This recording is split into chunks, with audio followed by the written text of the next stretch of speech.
네, 북한의 화성 14형 미사일 2차 발사로 한반도 주변 안보 정세가 또다시 요동치고 있습니다. 4월 위기설에 이어 8월 위기설이라는 말도 나오기 시작했습니다.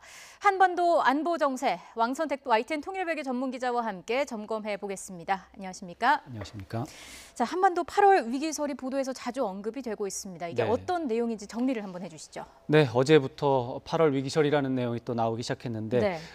북한의 미사일 도발에 대해서 이제 미국의 군사적 옵션 얘기가 계속 나오니까 한반도에서 또다시 전쟁이 나지 않겠느냐 이제 이런 말인데 네. 8월 말에 한미 연합 군사 훈련이 또 예정이 돼 있습니다. 예. 을지 프리덤 가디언이 있기 때문에 그 일정과 맞물려서 8월 위기설 확산될 수 있는 그런 소지가 있습니다. 이 와중에 조금 아까 이제 김종욱 기자 우리 리포트에 나왔다시피 트럼프 대통령 중국에 대해서 실망했다라고 하는 트윗을 날렸습니다. 이런 것들은 한반도 안보 정세를 더욱 불안하게 하는 요소가 될 것입니다.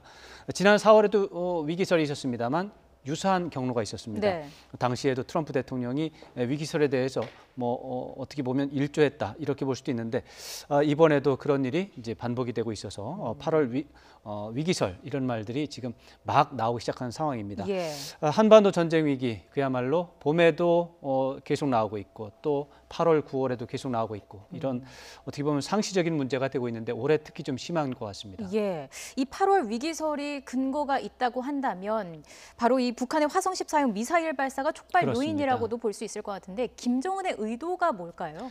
네, 조금 전에 그 황보연 도쿄 특파원 리포트에 보면은 일본의 전문가들이 미국과의 협상을 압박하는 수단이다 이제 이렇게 표현했는데 네. 저도 그렇게 생각하고 대다수의 전문가들이 그렇게 생각을 하고 있습니다. 네. 김정은의 목표는 미국과의 담판을 성사시키겠다 이런 건데 뭐 자세히 본다면 북한이 핵무기 개발을 하는 일차적인 목표는 기본적으로 국내 제재 결속입니다. 왜냐하면 핵무기를 개발하지 않는다면 이제 재래식 군사력 유지를 해야 되는데 그 비용을 감당할 수 없는 상황입니다. 경제력이 너무 약하니까요. 예. 군사력이 약하다 하면 주민들의 자발적인 충성심을 관리하기가 좀 어렵습니다. 네. 군사력이 빈약한데 어떻게 나라를 지킬 것이냐라고 하는 의심을 살 수가 있기 때문이죠. 그래서 이제 핵무기를 만들어서 나라를 지킬 수 있다라고 하는 확신을 주민들에게 심어줄 필요가 있는 것입니다. 이번에 조선중앙통신의 보도에도 이제 김정은의 발언이 나와 있는데 예. 굉장히 중요한 포인트가 이겁니다. 미국이 이번에 우리 이번 훈련을 통해서 침략을 할 수 없다는 것을 똑바로 알았을 것이다. 이렇게 말을 하고 있습니다. 그야말로 북한 주민들을 상대로 한 그런 메시지 전달이 되겠습니다. 그래서 이러한 일차적인 국내 체제 결속이라고 하는 목표를 갖고 있고 조금 더 나가서 핵무기 보유를 했다는 자신감을 바탕으로 해서 미국과의 평화협정 체결을 위한 협상을 추진하는 것이죠. 예. 이것이 미국과의 담판이라고 하는 주요 내용입니다. 그래서 여기에 평화협정 체결과 더불어서 북미 외교관계 수립, 그리고 또 북일 외교관계 수립, 그다음에 주한미군 철수, 대규모 경제 지원 이런 것들을 한꺼번에 받아내겠다라고 하는 그런 구상이 있다는 것이죠. 미국이 담판에 참여를 하고 미국과 평화협정을 체결하는 것, 이게 김정은의 의도라는 건데 그렇죠. 글쎄요, 이대로 이루어지게 될까요? 이제 그동안에는 뭐 그런 구상은 안 될 거다. 네. 그거는 뭐 단지 김정은의 꿈에 해당하고 그런 일은 없을 것이다. 그렇게 보는 것이 일반적인 관측이었는데 이제 북한의 핵과 미사일의 역량이 고도화되면서 판단이 조금씩 달라지고 있는 게 사실입니다. 그래서 지금으로 봐서는 북한이 주장하는 ICBM의 기술에 대한 판단이 앞으로 변수가 되지 않을까 이렇게 생각을 해볼 수 있습니다. 그래서 북한이 주장하는 대로 미국 본토를 타격할 수 있는 위협적 수준의 ICBM을 과시한다면 미국도 협상 불가피론이 나올 수 있습니다. 예. 실제로 바로 이제 어제 이제 뉴욕 타임스의 제이 레프코비치라고 하는 전 미 국무부 북한 인권 특사가 이제 기고를 했는데 이분의 말씀에 따르면 지금까지 미국의 한반도 정책은 한국이 주도하는 남북 통일을 주도하는 이제 그걸 지지하는 이것이 한반도 정책이었다. 그런데 그렇게 하면 이제 더 이상 안 된다라고 하는 것이 이번에 이제 밝혀지고 있다. 남한과 북한을 동등하게 대우하는 쪽으로 바꾸자. 이런 얘기를 하고 있습니다. 우리로서는 굉장히 실망스러운 얘기인데 이러한 의견들이 나오기 시작했다. 이런 것들은 굉장히 우리 입장에서 좀 살펴봐야 될 대목이고요. 다만 이제 북한과 미국이 협상을 한다고 해도 북한을 이제 핵 보유국으로 인정하는 것은 불가능한 얘기입니다. 네. 다른 여러 요인이 있기 때문에. 예.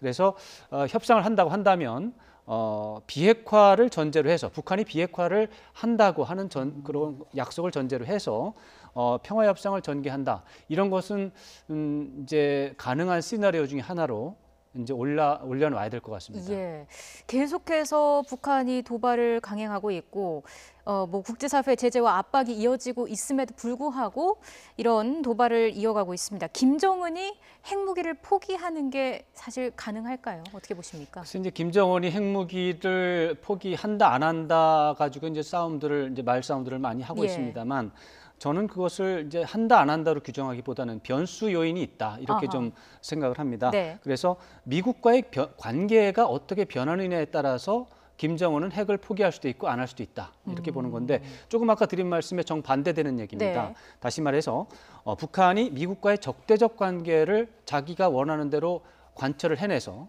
적대적 관계를 종식을 한다면 예. 그래서 외교 관계도 수립하고 평화협정도 체결하고 이런 상황이 된다면 당연히 핵무기 포기할 수 있습니다. 그런데 지금 북한이 말하는 적대적 관계가 해소되지 않으면 핵무기를 포기하면 안 됩니다. 네. 북한 입장에서 네. 북한의 입장에서 지금의 적대적 관계가 유지되는 상황 속에서 핵무기를 포기하면 그것은 즉 김정은 정권과 체제의 소멸을 의미하는 것이기 때문에 그것은 뭐 목숨과도 바꿀 수 없는 그런 상황이라서 북한과 미국의 관계가 어떻게 되느냐에 따라서 김정은은 핵무기를 포기할 수도 있고 안 할 수도 있다.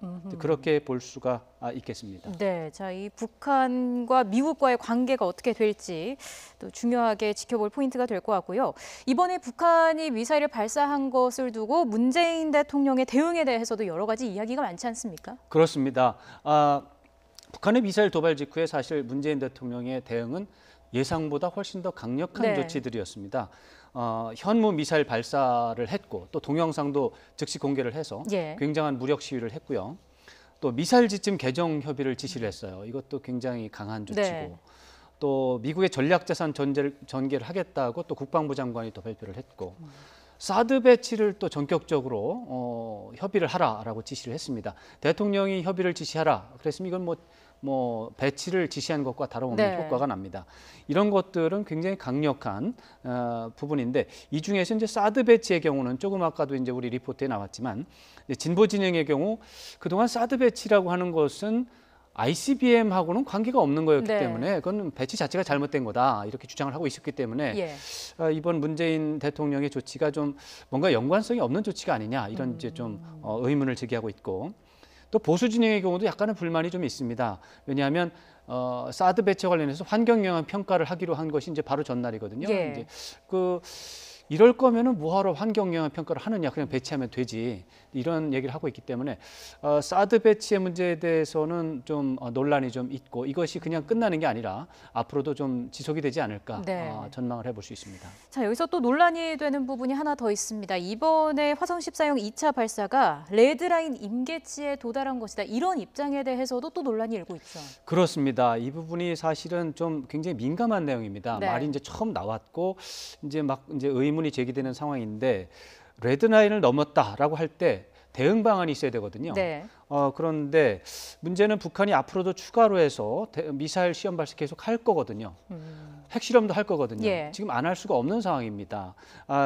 그런 상황 속에서 레드라인을 거론을 했는데 북한이 또 실험하면 어떻게 할 겁니까? 그 다음 단계가 어떻게 될지. 네. 만약에 레드라인을 거론했는데 대응 조치가 없이 레드라인을 어겼다고 얘기만 한다면 무기력한 것이죠. 예. 그야말로 뭐 응징을 해야 되는데 응징하지 못하는 말뿐인 대응이 되는 것이죠.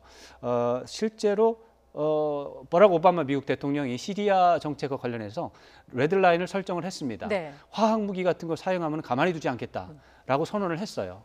근데 실제로 화학 무기 사용했습니다. 예. 근데 아무 대응을 하지 못했습니다.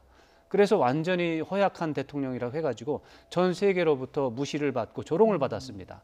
이런 레드라인 설정이라고 하는 것은 얘기를 하는 순간 그 다음에 넘어가는 경우 엄청난 응징을 할 수 있는 능력이 동반적으로 갖춰줘야 되는 것입니다. 네. 근데 이제 지금 레드라인을 얘기를 하고 있기 때문에 응징을 할 어떤 대책이 있는지 예. 이런 것들에 대해서 좀 얘기를 좀 해야 되고 화성 14형 선곡인 과연 레드라인인지도 좀 모호한 부분입니다. 그래서 레드라인 내용 규정 이런 것들에 대해서 좀 신중할 필요가 있고 오히려 북한은 유엔 규정을 계속해서 어기고 있는 상황이기 때문에 이미 레드라인을 어기고 있습니다. 네.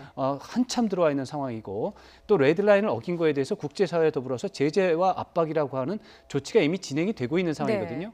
그런데 또 레드라인을 얘기하는 것 이런 것들은 어떻게 보면은 좀 신중하지 않은 그런 언급일 수 있다. 이렇게 볼 수 있습니다. 그럼 만약에 이런 상황에서 북한이 또 추가적인 도발을 한다면 어떤 게 있을까요? 뭐 계속 지금 문재인 대통령의 최근에 보여준 행보는 엄청난 압박과 그 보복 조치를 해서 못하게 하겠다라는 겁니다. 네. 그래가지고 지금 현무2C 이번엔 현무2A 발사 시험을 했는데 현무2B 같은 것도 더 많은 양을 발사할 수도 있고요. 그 다음에 우리가 사실은 미사일 역량이 굉장히 강하거든요. 네. 그런 것들을 이제 여러 가지 여건에 의해서 밝히지 않았었는데 그런 것들을 굉장히 공개하는 그런 쪽이 될 수도 있고 또 사드 배치라고 하는 것을 또 보여줄 수도 있고 전략 자산도 더 많이 할 수도 있고 하여튼 북한이 도발을 하면 그것과 상응하는 또는 2배 정도의 보복 조치를 보여주는 보복 조치의 의지를 보여주는 그런 상황이 계속 이어질 것입니다. 그 예. 문제는 이렇게 되면은 한반도의 불안정 이것이 이제 커진다고 하는 그런 문제가 있죠. 예. 자, 북한의 연이은 도발로 남북 관계뿐만 아니라 국제사회 분위기가 상당히 얼어붙고 있는데요. 국제사회 차원에서도 어떤 조치가 이루어지게 될지 앞으로도 지켜봐야 할 것 같습니다. 지금까지 왕선택 통일외교 전문기자와 함께 이야기 나눠봤습니다. 오늘 말씀 고맙습니다. 고맙습니다.